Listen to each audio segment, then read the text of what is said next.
Marta bola mladá žena, ktorá pracovala v malej kaviarni.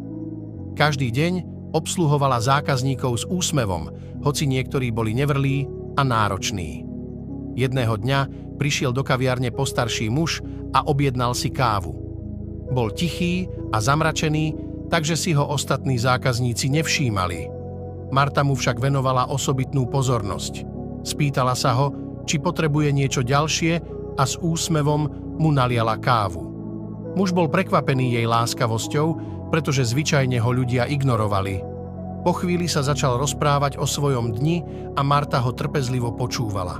Keď muž odišiel, nechal na stole obálku. Marta ju otvorila a našla tam list s poďakovaním a veľkorysý šek. Muž napísal: "Tvoja láskavosť mi pripomenula, že na svete je stále dobro.